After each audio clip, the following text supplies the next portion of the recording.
फातिमा, फातिमा कहाँ हो यार? उम्र मुझे आवाजें लगाता बेडरूम में आ गया। जी उम्र में इधर ही थी। मैंने जल्दी से अपने आंसू पोंछे। उम्र मुझे गौर से देखते हुए आगे बढ़ा। क्या हुआ है? तुम रो क्यों रही हो? और बाहर का दरवाजा भी खुला है। हाँ हाँ, सब ठीक है उमर, मैंने इसे तसल्ली दी। तो फिर रो क्यों रही हो? उमर भी यूं जान छोड़ने वाला नहीं था। बस ऐसे ही यार बाबा याद आ रहे हैं। अब मुझे कुछ होना तो था, इसमें रोने की क्या बात है? चलो वीकेंड पर चलते हैं, उमर ने बड़े प्यार से मुझे तसल्ली देते हुए कहा। मेरी और उमर की लो मैरिज है। हम दोनों की जिंदगी का नया सफर शुरू किए हुए 3 साल होने को हैं। उमर एक मल्टीनेशनल कंपनी में जॉब करते हैं।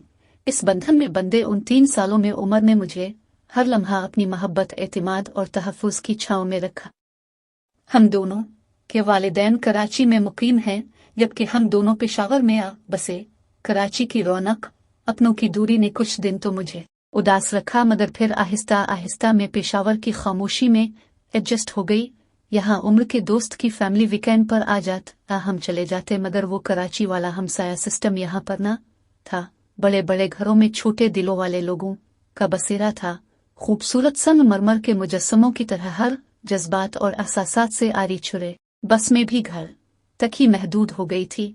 उम्र सुबह जाते तो शाम को लौटने। घर का कामकाज मासी गलबू कर जाती थी, मगर बहार शुरू होते ही जोनी दरख्तों पर कोंपले फूटे, पूरी फिजा में खुशबुएं बिखरे तो पोलन एलर्जी फैल गई। हमारी मुलाजमा मासी सकीना शदीद दम ने अल्लाह और वो काम छोड़कर चली गई, और फिर चंद दिन तो बहुत मुश्किल से गुजरे। फिर आखिरकार मुझे परवशा मिल गई। परवशा नमशक्ल 18 बरस की होगी, जैसा कि आप नाम से समझ गए होंगे। वो पठानी थी, गहरी भूरी आंखों वाली, सुर्ख सफेद रंगत वाली। वो बहुत खूबसूरत लड़की थी। वो बहुत तेजी से काम करती थी। वो मेरे घर के अलावा 2 और घरों में भी काम करती। वो अटक अटक कर उर्दू बोलती, मुयर से सफाई सुथराई करती। सच्ची बात है कि मुझे मासी सकीना की निस्बत बहुत अच्छी लगी थी। परवशा आती तो मैं घर में अकेली होती। चंद ही दिनों में हम दोनों में झिझक दूर होगी और हम दोनों आपस में खूब बातें करने लगे। मैं इसका ख्याल रखेगी। मैंने इसे अपने कपड़े भी दिए, वो भी मेरे कई फालतू काम निपटा जाती। फिर एक रोज परवशा ने मुझे वो बातें बताएं जिन्हें सुनकर मेरा दिल ही नहीं, आंखें भी आंसुओं से आबाद हो गईं। इसकी बातों ने मेरे होश गुम कर दिए। मेरा वजूद पत्थर का हो गया था।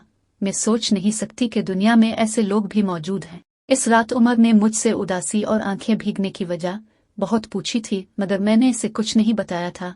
न जाने क्यों मुझे अच्छा नहीं लग रहा था कि मैं उम्र के सामने परवशा की ऐसी बात बताऊं। मुझे यूं लग रहा था कि अगर मैं उम्र से ये बात शेयर करूंगी तो गोया मैं खुद को बेपर्दा कर दूंगी। और फिर उमर थक हार कर सो गया था, मगर मेरी आंखों से नींद कोसों दूर थी। एक अजीब सी अजियत मेरे दिल की रगों को काट रही थी। मेरी आंखों के सामने परवशा का सरापा मौजूद था। मैली चादर में छुपा इसका चूर चूर करता वजूद, गोरे हाथों पर उभरी सब्ज नीली नसें, जर्द चेहरे पर फैली महरूमियां और आंखों के पौधों पर टंगे जब्त और जबर के इम्तिहान। उन होंठों पर लगे समझौते के ऐसे कुफुल जिनकी चाबी ही ना बनी हो। परवशा की कहानी सुनकर मैंने इससे पूछा था, देखो परवशा, तुम चाहो तो मैं कुछ करूं। औरतों की मदद के लिए इंसानी हुकूक की तंजीमें हैं, NGOs हैं, फिर हमारा मीडिया भी बहुत पावरफुल है। मगर उसने मेरी बात नहीं मानी। उसने कहा, नहीं बाजी, ऐसा मत करना। आपको साहिब की कसम, मेरा शौहर मुझे कत्ल कर देगा। अगर मैं बच भी गई तो बाप मुझे कत्ल कर देगा कि खावंद का घर क्यों छोड़कर आई हो। बस अब यही ही मेरा मुकद्दर है। परवशा का ताल्लुक कबायली इलाके से है। इसे इसके कबीले के रिवाज के मुताबिक 16 साल की उम्र में 1 लाख के एवज बया दिया गया था या फिर फरोख्त कर दिया गया था। वहाँ बया के बाद लड़की का अपने घर वालों से हर ताल्लुक खत्म हो जाता।